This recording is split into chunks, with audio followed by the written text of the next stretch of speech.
Let's get some analysis now with Greg Simons, who joins us from Uppsala in Sweden. He's an associate professor at the Institute for Russian and Eurasian Studies at Uppsala University. Good to have you back with us, Professor. Can I start with the latest Victory Day parade in Moscow? I mentioned there the celebrations were scaled back in other parts of the country, but there was still an impressive show of force in Moscow as Vladimir Putin addressed the crowd. What purpose do you think this parade had this year, the special significance in the wake of Russia's ongoing war in Ukraine?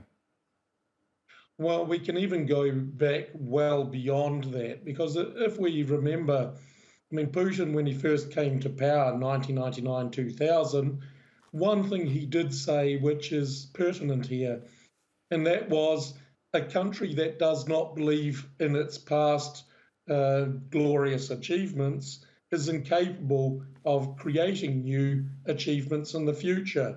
So this is on the one hand, and of course you got the political symbology, not only in Russia, but internationally. So of course, Moscow, it's going to be where everything is at, because this is where the world is watching, especially in the wake of those recent attacks on Moscow, on the Kremlin, and threats to attack May 9 parades.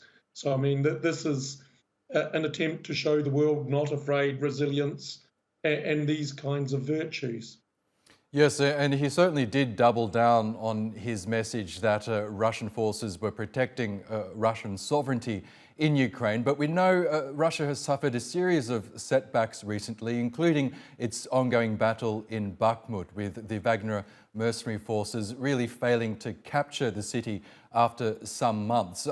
Do you believe that Russia overall is struggling in areas like Bakhmut in Ukraine right now? Well, Bakhmut is a very, if we want to say, nasty meat grinder. And this is just attritional war.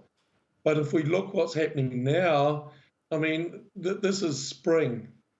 And so the sides can't really use maneuver warfare, this third generation of warfare, because, the armoured vehicles will bog down.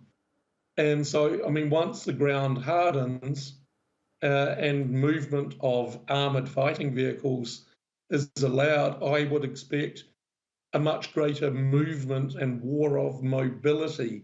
And in this case, this would definitely swing things much more clearly in favour of Russia. Okay. Can I ask you, before we let you go, we know that there's this talk of a potential Ukrainian counteroffensive that's due to launch in the spring. Ukrainian forces are said to be gearing up for that. Do you think Russia would be prepared in the event of such an offensive from Ukraine?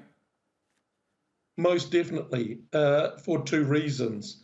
One, they got caught out by the Ukrainian offensive last year, and hence you had officers losing their position because they did not anticipate this. So this is going to make them much more vigilant this time around. And Ukraine has suffered horrendous casualties in terms of men lost. So perhaps they might have the vehicles, but the manpower, and of course comes into play the Russian superiority in terms of ability to use artillery and so forth to negate any kind of offensive. So yes, they will not make the same mistake twice.